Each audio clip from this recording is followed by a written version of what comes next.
Calling the Transportation Committee to order Wednesday, July 5th, 2023, 8 a.m. All members except Member Bloomfield is present. All right. Consent agenda to approval of minutes, June 6, 2023 is regular meeting. Do I have a motion? Member Reeves, second by Member Abraham. Do I have any comments or questions? All right. All those in favor vote aye. Opposed, nay.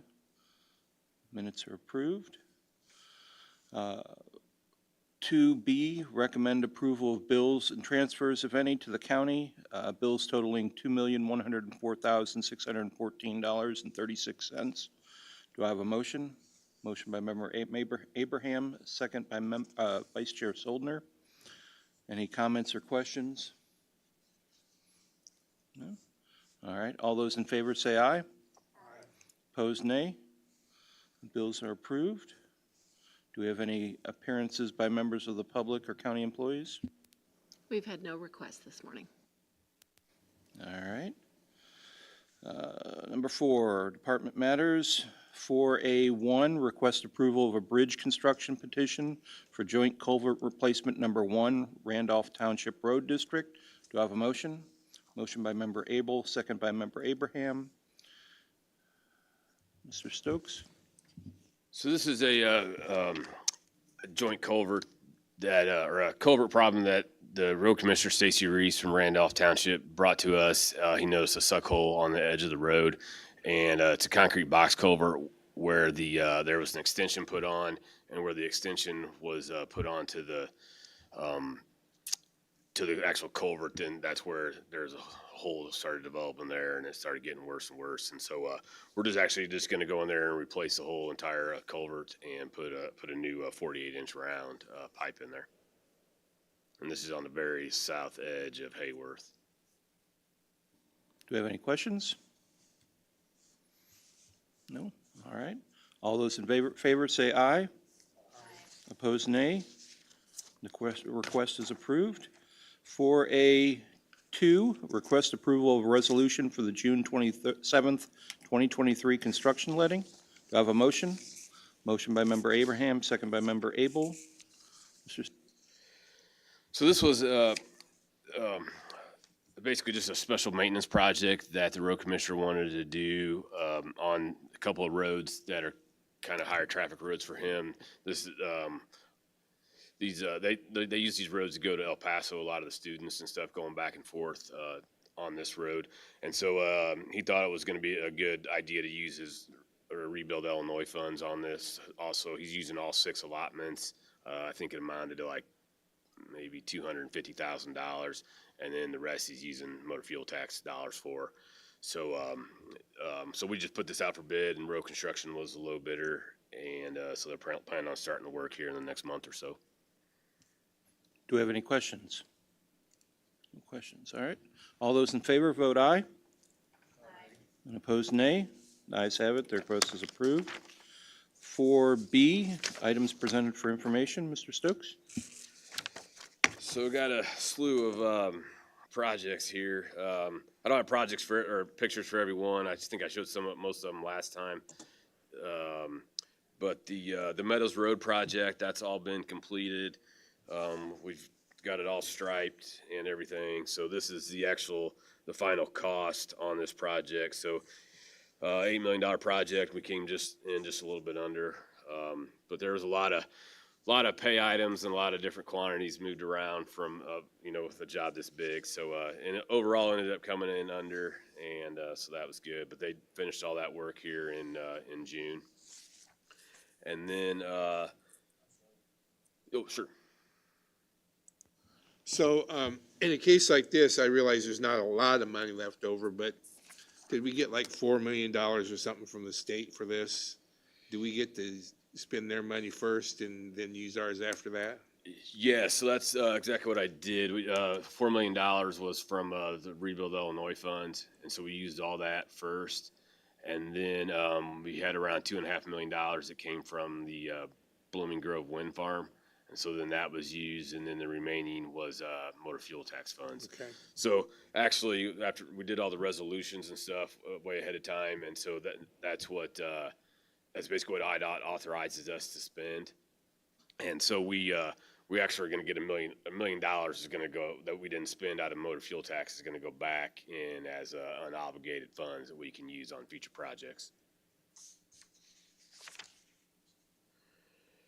And then the Horse Farm Road, I showed pictures of that last time. The contract's pretty much got all the dirt work completed.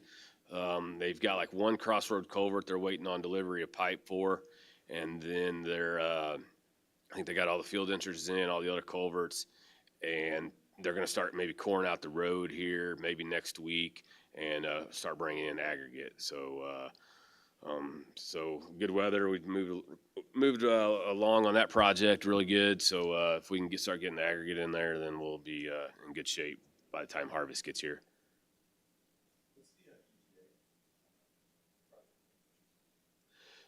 September 1st is what we're still going for. I think that was the completion date we had in the contract.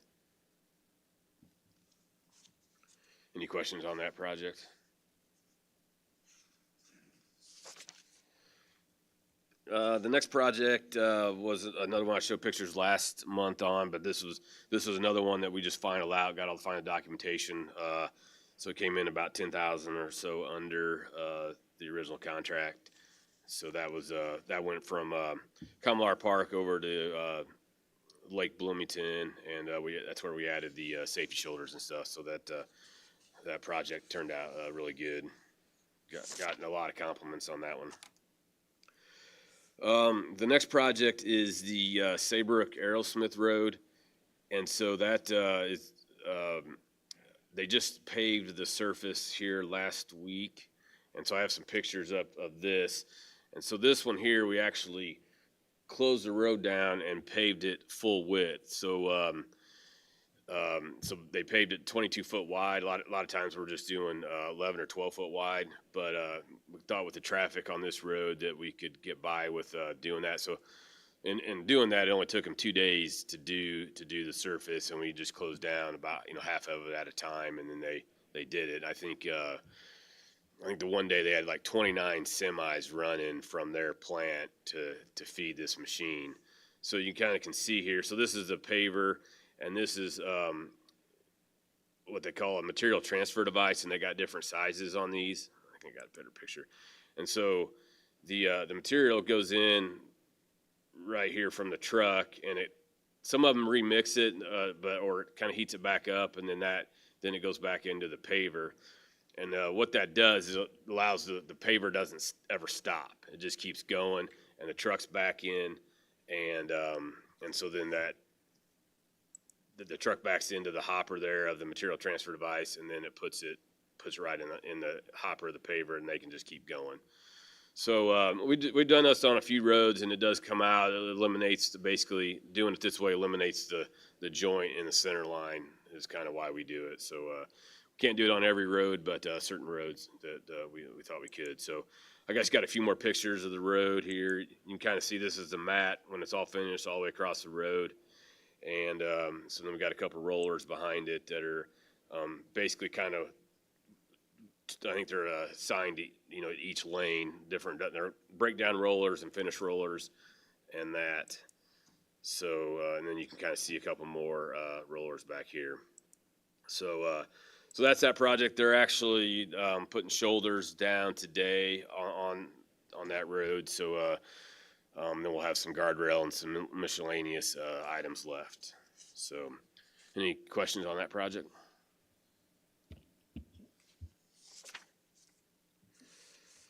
So the next project is the Riddle Pit Road project. And so this is where it's part of the Sapphire Sky Wind Farm, where we went in and tilled up the road, added 2 inches of gravel, and then put a new oil and chip surface on. So they're actually doing the oil and chip surface today. They actually came in yesterday and primed the gravel, and trying to beat the rain here this afternoon. So that project ought to be finished up here this week as well. And then the next project is the Hoffman Bridge, and they started that here in the middle of June. And so this is kind of, I got some pictures of them basically removing the deck. So this bridge was originally constructed in the early 1960s, and then in the late I think in the 80s, it was actually added on and widened like 5 feet on each side. So our resident engineer that was out there said that the old deck that was really broke apart easy. It didn't have any problems breaking up. So, but you can kind of see there's some of the old rebar and on the old pavement, and you can tell like the old pavement had black rebar, what we call it, and then out here on the outside was epoxy coated rebar, and so that was all new stuff out there on the edge. And so they had basically two high hose out here removing the deck on this. And so they kind of take the whole deck off first, and then they come in and they take the rebar off, and then they took the concrete beams. So this was kind of what they did 1 week, and so there's kind of a picture of the whole thing removed or partially removed there, and so they clean all that up. And so this is what they were working on last week. So they're constructing what we call cofferdams here, and so basically to seal in the pile and everything. So I'll try to. So what they'll do is they're putting sheet pile around this to where the cofferdam is going to go, and then so there's kind of some pictures here, and so this is kind of here they're finishing this out. And so what they'll do is they got to dig this, once they put it, this is all be connected, or it all is all connected. And what they're doing today is actually going to dig this out 7 feet down to expose it. And then they'll drive in metal pile to do that. And they'll drive it down so far, and then they'll encase everything in concrete once they're done. And so they need everything to be dry, and that's the idea of the cofferdams, is to kind of keep the water out as they go. And so so this is the pier. They're actually today they're out. They're going to be driving pile for the abutments, and that's actually where Luke's at today because he's out there helping out with that. So. So you can see this is just kind of a hammer here they got driving those sheet piles in. It's kind of another picture. Some of these on the back side here, these sheet piles I think were like 40 feet, and they were 20 feet on this side, 25 feet on this side. And so once they get everything poured, they'll remove the sheet pile, and then they'll use it on the west side of the bridge. So, so you can kind of see this kind of picture of the crane here, and I'll try to bring a picture of the hammer and stuff next week of them driving pile, or next month. So just kind of a picture there. This is where the abutments is going to be at. So this is where they're driving pile at today. So that's moving along, but it's going to take a lot of time to get it all completed. So any questions on that?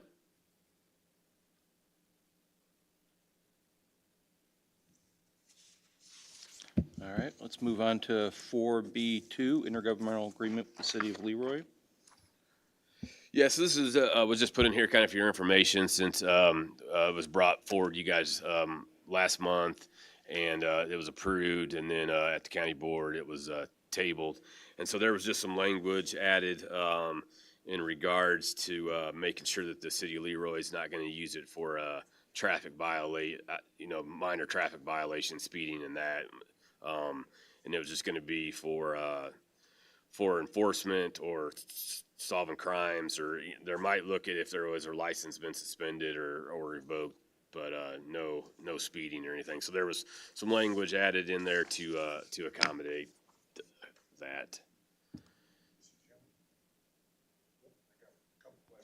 Vice Chair Solder? Unfortunately, I wasn't here last month, so couple things. First off, is this going to be reciprocal as far as will we be able to get information from the city of Leroy on things that involve the county?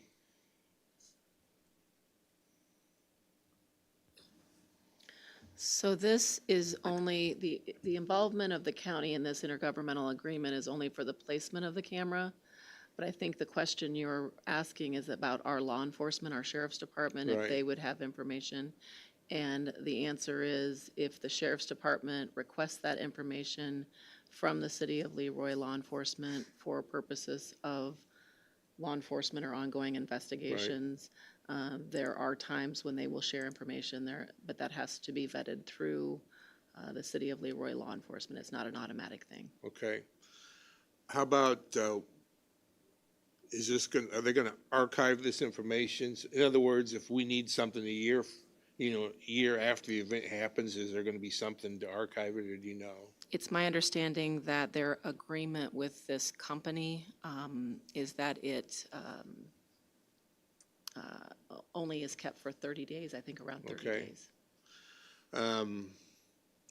So the other thing is, again, this on the intergovernmental agreement, whereas the city does not intend to use ALPRs, is it possible to amend that to will not use the ALPRs for the enforcement of traffic violations? Because again, it tends one thing, and I know later on it says that if they elect to use it for enforcement of traffic violations, they have to give us notice. Well, I would prefer to see not only notice, they have to get our approval. And I don't know whether that's possible or not. So the stricter document would be the one between the company and the city of Leroy, which does not include the county. So this is just a right-of-way agreement. I believe that if you're requesting stricter language for their purposes, we would have to have a conversation with the city of Leroy first. They have adopted this agreement as it stands with the adjustments that were previously asked for by the county. And just for additional information, the reason they're requesting it on county property using our easement is because they have a subdivision that's going in on the north side of town. And so they didn't want to have to move the camera after the completion of that subdivision, so. So really all we're doing is agreeing to let them use the spot. Correct. We're not really involved in what they're gonna do with and we're just saying, well, we'll let you do it if you don't use it for minor traffic violations. If you don't, if you don't intend to use it for that. Correct, and I believe there is a restriction in their contract with the company that it's not allowed by statute to be used for certain purposes. So I think that like I said, I think that agreement is stricter than this easement agreement, road use agreement. So then again, on number 11, it says that all they're gonna do is give us 10 business days if they decide to use it for other traffic violations. So again, it's just a case where they're gonna say, well, we decided we want to use it for speeders, so we're giving you the 10-day notice. It's my understanding that their other agreement with the company would be void in that situation. So again, I think there's other protections in place. I did send out, Member Reeves had done some research with and looked up a video from the city of Bloomington that uses the same license readers, and there was a very good YouTube video where Lieutenant McQueen outlined all of the restrictions that the state of Illinois has for these kind of readers. Well, I'm a supporter of it for the, again, if there's a kidnapping or whatever, I think it's a great idea, but I've got a lot of feedback from citizens over there that don't like the idea of Big Brother and all that, so I'm a little leery of this, but I'm gonna support it for now, and then we'll see what happens when it goes to the full board or whatever. Let's see, do we have any other license plate cameras in the county on any of our properties? No, these are the first ones. Okay, all right, thank you. Anyone else have any questions? All right, we'll go on to 4B3, equipment discussion. Mr. Stokes? So yeah, I just kind of wanted to bring this forward a little bit. So we usually get like 2 to 3 tandems each year, and it seems like they're taking longer and longer to get. And so, like last year, we ordered them well, it was approved in December, so I think they got ordered in December. And so from the manufacturer, I don't think we're going to receive them till early September. And then once we receive the trucks, we work on them for about a week, and then they go to go to Monroe Equipment to get the beds put on. And so that takes usually like another month to do. And then when we get them back, we usually spend like a month per truck to put the hitches on, the wings on, and that all the stuff that we need for the snow plowing operations. And so last year we had the same problem, and it actually lucked out because we didn't have that bad a winter. So we basically kept working on them the whole winter, and we weren't having a problem needing the trucks. I think what we're going to do is instead of what we're doing actually here in 23 is we're not trading in the trucks right away. We're actually going to hold on to them hopefully through the winter. So that way, if our trucks aren't ready, we still have those other ones back up. But what I wanted to see how the committee felt about basically trying to purchase or going out and purchasing these trucks prior to getting approved in the budget. So the budget gets approved by the full board in November. We would just put the trucks in as the order, probably let's say September, October, and then and we wouldn't be paying for them until 2024 until we receive them, but just trying to get in the order or get in the hopper a little bit sooner is kind of what we're looking at doing. That way they still have time to go up and get the beds on them, and we have time to get them ready before fall hits. So like I said, it doesn't have to be done, but it just was something that we were kind of thinking about trying to keep everything kind of moving. And I don't know if, this might be just a 1 or 2 year deal. Because we used to not have a problem in years past. We used to be able to order them in December, January, and we'd get them by June. With the pandemic and supply chain issues, and I think a lot of these manufacturing places are cut production to like 60% of what they were doing. So it's just with the demand for the trucks and everything, it's just hard to get them now. So that's kind of what the purpose of this request is. Thoughts from the members?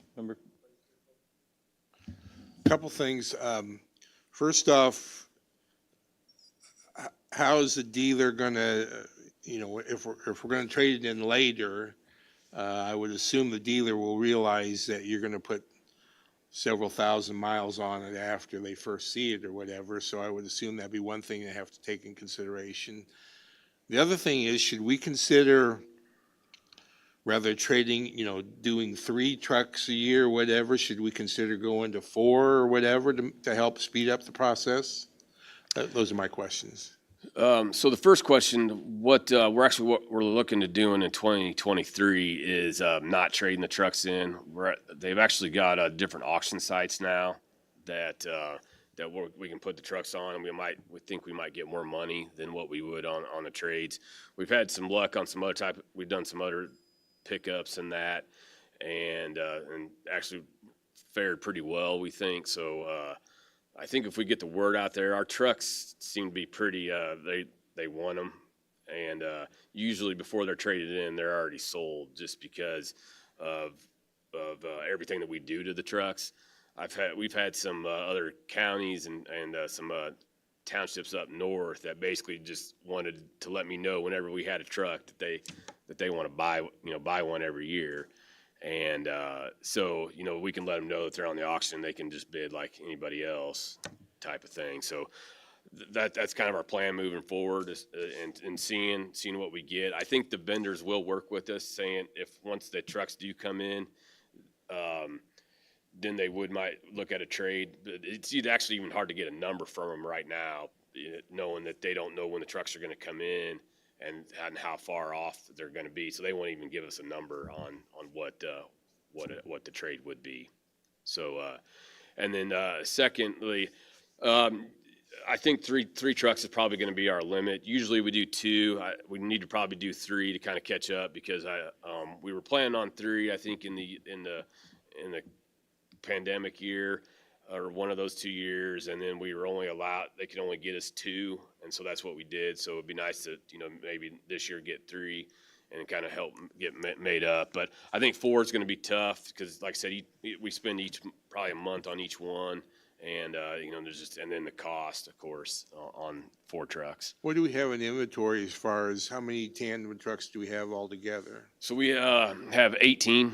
Okay. So actually 19, we have like one spare. And so 18. And we try to, we're trying to go like 8 to 9 years on their cycles to rotate them through, Right. basically. Okay. Well, I agree. I think that even contractors, a lot of even the smaller ones would be happy to get our equipment because they do know what kind of shape they are and how we take care of them. So I was going to mention, I thought, looking at selling them outright at an auction or whatever might be a good idea.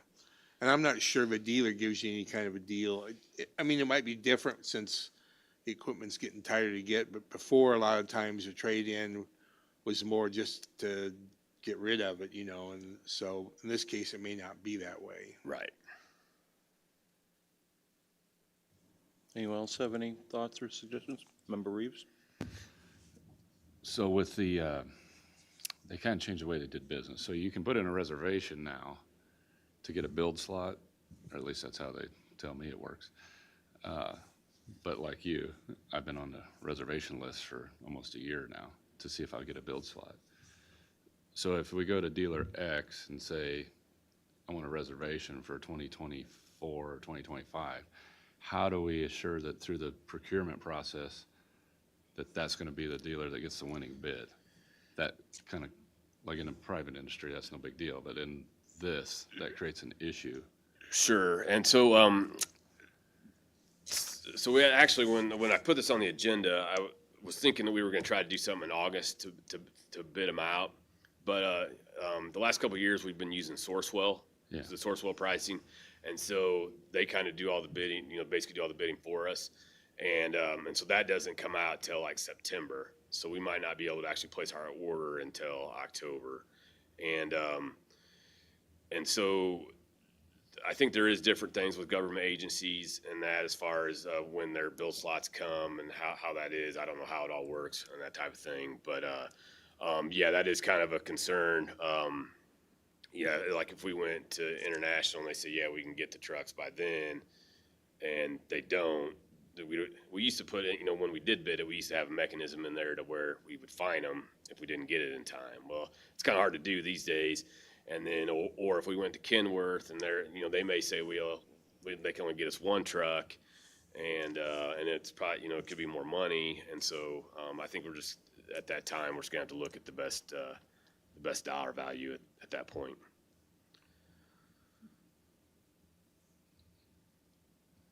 I'm not sure that answers my question, Okay. but and we can look at that later, I guess. So are you just worried about whether or not we're actually going to get the truck from? Well, if we went to JXE and said, hey, we want to put in a reservation for 2025, right? By the time it gets through, you got these ones coming, Mm-hmm. which they're not here yet, right? Right. So it'd be probably a 2025 build, realistically. Probably. So we put in a reservation there, but International gets the bid. Then you've got this over here hanging out, which you can cancel, but they don't want to be in the business, I don't think, of. Well, having we wouldn't canceled go to reservations.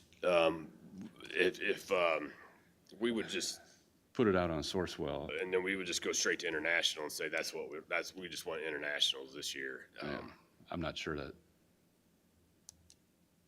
Is that how it works? Are you telling me, or you're? No, that's how it works. Like, that's what we did here in 2023 is, But you won't be in any better position now than you will be next time, unless they pick up the pace on the manufacturing side.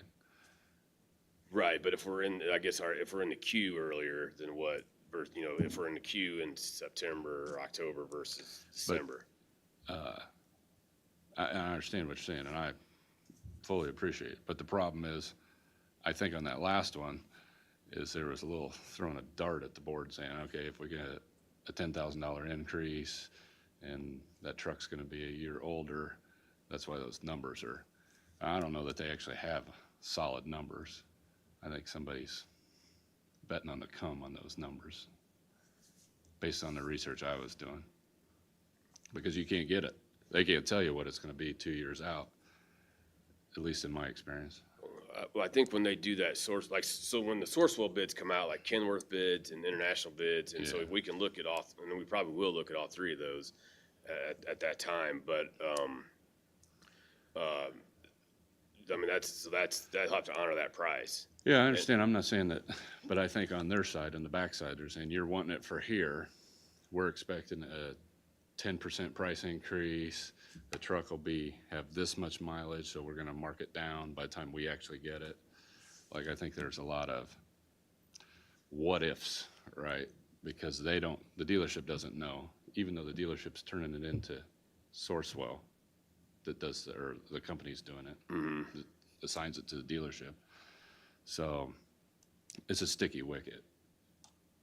I'm all for it. If you can get ahead of it, that's fine, but I just don't know how the logistics will work. Or, financially, Sure. not actual logistics. Right.